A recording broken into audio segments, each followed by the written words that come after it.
En tout cas, si vous voulez, tant soit peu, connaître votre passé et renforcer le sentiment de cohésion nationale, vous serez bien amené un jour à nous relayer sur le terrain où nous nous situons aujourd'hui. C'est moi qui vous le dis. Et je crois que le mal que l'occupant nous a fait n'est pas encore guéri. Voilà le fond du problème. L'aliénation culturelle finit par être partie intégrante de notre substance, de notre âme. Et quand on croit s'en être débarrassé, on ne l'a pas encore fait complètement. Souvent, le colonisé ressemble un peu, ou l'ex-colonisé même, ressemble un peu à cet esclave du 19e siècle, qui libéré va jusqu'au pas de la porte, et puis revient à la maison parce qu'il ne sait plus où aller. Il ne sait plus où aller. Depuis le temps qu'il a perdu la liberté, depuis le temps qu'il a acquis des réflexes de subordination, depuis le temps qu'il a pensé, comme appris à penser à travers son maître. C'est un peu ce qui est arrivé aussi à l'intelligentsia africaine dans son ensemble. Parce que, en dehors de quelques questions, toutes les questions que vous m'avez posées reviennent à une seule. Quand est-ce que les Blancs vous reconnaîtront-ils? Parce que la vérité sonne blanche. C'est cela.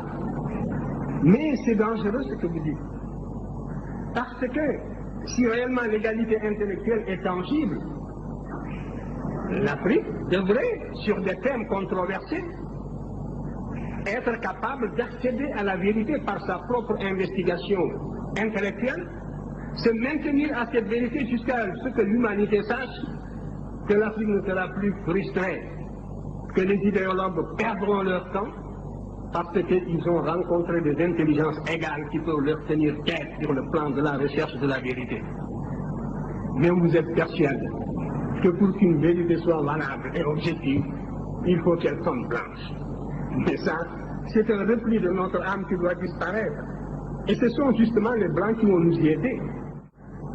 Moi, j'ai les idées que j'ai toujours développées et contre lesquelles vous ne pouvez pas opposer des arguments scientifiques dignes de ce nom. Vous pouvez opposer une conspiration du silence, aussi longtemps que les jeunes générations africaines resteront aliénées, jusqu'à ce qu'elles se récupèrent, jusqu'à ce qu'elles acquièrent la connaissance directe, parce que c'est par la connaissance directe, par l'égyptologie, que vous dépasserez ce stade de flottement, n'est-ce pas, et de somnambulisme. Vous avez demandé à chacun de fourbir ses armes, de faire tout ce qu'il fallait pour que cette discussion fût concluante. Et vous voyez, tout est de cette veine. Par conséquent, la vérité blanche que vous voulez, elle a sonné dans ce document. Mais vous ne lisez même pas, il faut prendre connaissance déjà de toute la littérature scientifique qui existe dans ce domaine. Nous avons provoqué une rencontre au niveau le plus élevé et les résultats sont palpables, les voilà. Ce que vous attendiez, vous l'avez sous les yeux, lisez-le demain. Mais même si on n'avait pas ceci, et c'est ça moi qui m'inquiète, parce qu'il vous aura fallu que nous ayons réduit à l'inconséquence des théoriciens idéologues européens, qu'eux-mêmes l'avouent dans une certaine mesure, comme dans ce document, pour que vous puissiez faire une opinion. Mais l'adversité est plus grave que ça. Il faut savoir que l'adversaire vous tue intellectuellement. Il vous tue moralement avant de vous tuer physiquement. Mais c'est de cette manière que l'on a supprimé des groupes entiers. On vous nie en tant qu'être moral. On vous nie en tant qu'être culturel. On ferme les yeux, on ne voit pas les évidences. On compte sur votre complexe, sur votre aliénation, sur le conditionnement, les réflexes de subordination et sur tant de facteurs de ce genre. Et si nous ne savons pas nous émanciper d'une telle situation par nos propres moyens, mais il n'y a pas de salut, à ce moment-là, la question que vous me posez, vous y avez répondu, parce que vous avez répondu par les actes à l'infériorité, donc vous avez en quelque sorte prouvé ou supposé l'infériorité du monde noir, puisque la vérité doit lui venir de l'autre camp. Il faut faire attention. Moi, si je n'étais pas intimement persuadé de l'égalité des races, si je n'étais pas intimement persuadé de la capacité de chaque race de mener sa destinée intellectuelle et culturelle, je serais déçu. Que ferions-nous dans le monde s'il y avait réellement cette hiérarchisation intellectuelle? Mais il faudrait s'attendre à une disparition d'une manière ou d'une autre. Parce que le conflit, il est partout, il est à tous les niveaux, il est dans tous ces débats, il est jusque dans nos relations internationales les plus feutrées. Nous menons et on mène contre nous le combat le plus violent même que celui qui a conduit à la disparition de certaines espèces. Et il faut justement que votre sagacité intellectuelle aille jusque-là.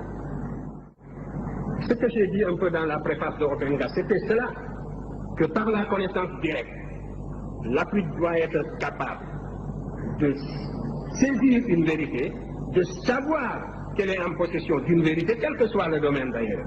Ce n'est pas seulement dans le domaine culturel.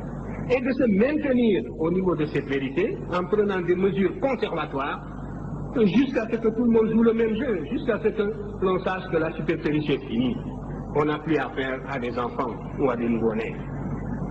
Mais c'est là à la fois une réaction intellectuelle, une réaction culturelle, ça demande la mobilisation de toutes les capacités de l'être, un être qui, abstraction faite de son aliénation, a les mêmes capacités que n'importe quel autre être. Regardez, dès que vous parlez de patrimoine culturel, la gauche occidentale et la droite se touchent. Et souvent la gauche est plus minable que la droite. Faites l'expérience, on vous accorde l'égalité abstraite, mais l'idée que des nègres aient pu connaître une promotion historique dans le passé leur est réfractaire, ils sont réfractaires à cette idée. C'est parce que leur formation intellectuelle tardivement acquise se situe à un niveau très superficiel, au niveau du cortex, au niveau de l'intellect. Mais la formation qu'ils ont reçue tous dans leur plus tendre enfance, les clichés auxquels ils sont habitués dans leur environnement d'enfance, les caricatures et tout, comme je vous le montrais ici, aussi dans le monde méridional, c'était l'inverse. Tout cela les empêchait, les rendait aveugles, n'est-ce pas, pour observer des vérités comme celles que nous leur opposions. Par conséquent, il n'y a qu'un seul salut, c'est la connaissance directe. Et aucune paresse ne pourra nous dispenser de cet effort. Il faudra absolument acquérir la connaissance directe. À formation égale, la vérité triomphe. Formez-vous, armez-vous de science jusqu'aux dents, c'est ce que j'ai dit à Obenga, et arrachez votre patrimoine culturel. Alors, traînez-moi dans la boue si, quand vous arriverez à cette connaissance directe, vous découvrez que mes arguments sont inconsistants. C'est cela. Mais il n'y a pas d'autre voie. Et les appuis que vous cherchez, vous ne les aurez pas.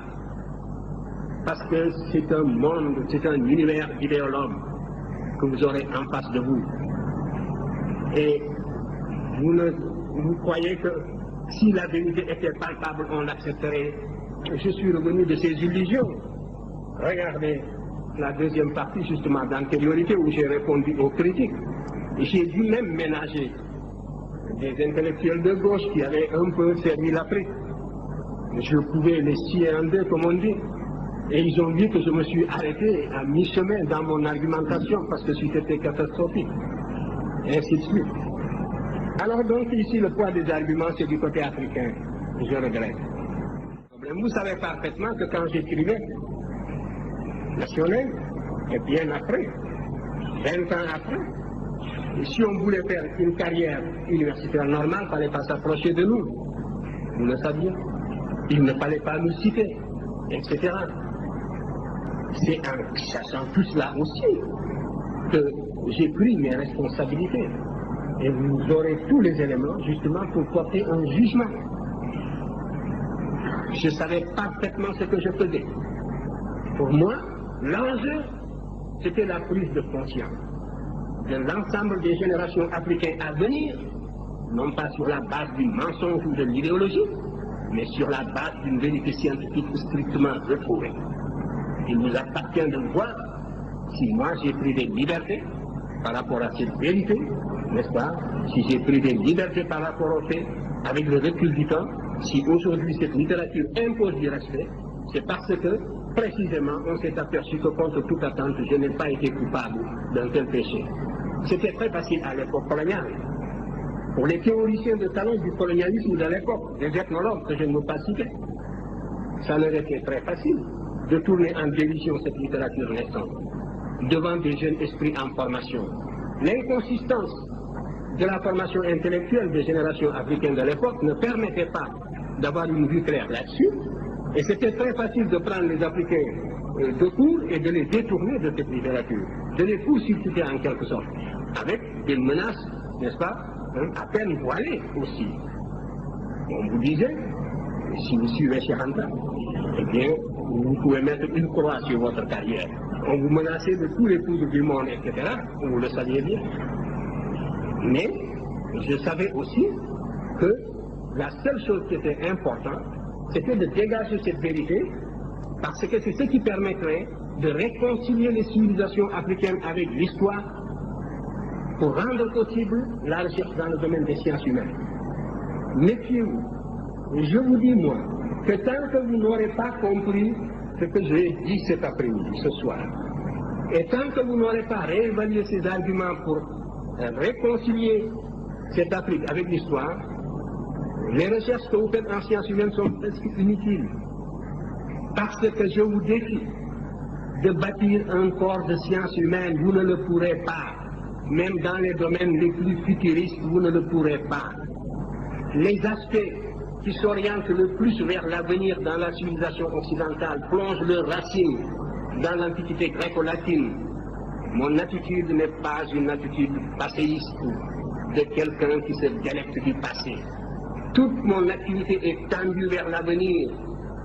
Et ce passé, je le déblaye tout simplement pour rendre possible l'édification d'un corps de sciences humaines. Lorsque pour la première fois je me suis intéressé à l'histoire de l'Afrique, je ne cherchais nullement à aboutir à une civilisation grandiose. Il y a souvent un procès d'intention qui passe à côté des sentiments réels. Vous ne trouverez jamais, on fausse même la psychologie humaine, vous ne trouverez jamais un peuple qui admire l'histoire d'un autre peuple. Prenez la Serbie, prenez n'importe quel peuple de l'Europe centrale. Ce que le peuple de l'Europe centrale voudrait, c'est de refaire le chemin humble que ses ancêtres ont suivi, de retrouver le lien conducteur, le fil ténu, qui le lie à ses ancêtres les plus lointains, quel que soit le caractère humble de l'expérience que ces peuples ont vécu, que ces ancêtres ont vécu. De pouvoir retrouver la somme de ses réussites, de ses succès et de ses échecs, parce que nous, il est fait de tout cela. De la même façon, ce qui m'intéressait, c'était de remonter l'Afrique. Moi, quand je m'occupais d'histoire, nous étions presque une génération spontanée. On nous disait que le nègre de grande taille n'était pas un indigène de l'Afrique. C'était les théories, justement, de Rivet qui étaient en vigueur. L'Afrique était peuplée à partir de l'Océanie. Donc, le noir que vous êtes et moi, nous sommes des occupants. Nous sommes des étrangers qui sont venus sur un sol qui nous est étranger. Les seuls habitants de ce pays, c'était les Pygmées. Le noir a devancé le blanc est venu, s'il est plus fort, il évince le noir qui est un étranger comme lui. Voilà les théories qui étaient en vigueur. Quant à l'origine réelle du noir, ça se perdait dans la nuit des temps. Et notre histoire était enseignée avec des dates qui apparaissaient comme des contes épiciers. Alors, devant une telle situation, la seule chose qui m'intéressait, c'était, j'étais habité par la certitude, a priori, que nous sommes là, sur ce continent, en même temps que les autres, que nous avons toujours vécu ici, que nous sommes des Noirs capables, des hommes capables, aussi capables que les autres. C'était la seule chose que l'on pouvait supposer a priori. Et ce qui m'intéressait, c'était donc de retrouver ce chemin humble qui me conduirait à nos ancêtres les plus lointains. En tout cas, vous pouvez remonter, vous, en ce qui vous concerne, jusqu'aux racines de la philosophie africaine. Je vous invite à étudier la cosmogonie héliopolitaine. Je l'ai décrite d'ailleurs brièvement dans Civilisation ou Barbarie. Vous y trouverez les prémices. Vous commencerez à vous faire une idée de la consistance de la pensée de vos ancêtres de la vallée du Nil qui étaient noirs comme vous, ici. Si c'était cela, si ce n'était pas cela, des arguments. C'est la preuve que, vous voyez, on a presque le cerveau vidé. Et les arguments d'une certaine source ne se fixent plus. C'est ça l'aliénation. Parce que vous demandez, que valent donc ces arguments-là? Est-ce que j'ai inventé les projections que je vous ai faites? Que vous pouvez retrouver dans la vallée du Nil, où vous trouverez justement cette civilisation qui est distinguée. Ces agents se sont représentés plus noirs que vous-même. Mais déjà, vous avez les œillères de l'éducation colonialiste et vous ne pouvez plus voir cette réalité palpable. C'est ça la cécité intellectuelle. Vous comprenez? Où est la raison dans cette éducation? Où est la raison? Où est le développement du sens critique dans cette éducation? Voilà le danger contre lequel nous devons vous prémunir. Il faut que votre cerveau fonctionne. Je disais encore hier et je le répéterai demain, que ce que nous voulons, ce que nous visons dans votre éducation, c'est de réveiller justement le bâtisseur de nation qui dort en chacun de vous. C'est de réveiller le créateur qui dort en chacun de vous. Et cela suppose donc une réforme qui mette l'accent sur la rationalité, sur les facultés créatrices de l'individu et sur l'indépendance intellectuelle de l'individu. Voilà le but que vise mon enseignement en tout cas. Et si je ne l'atteins pas, c'est bien regrettable.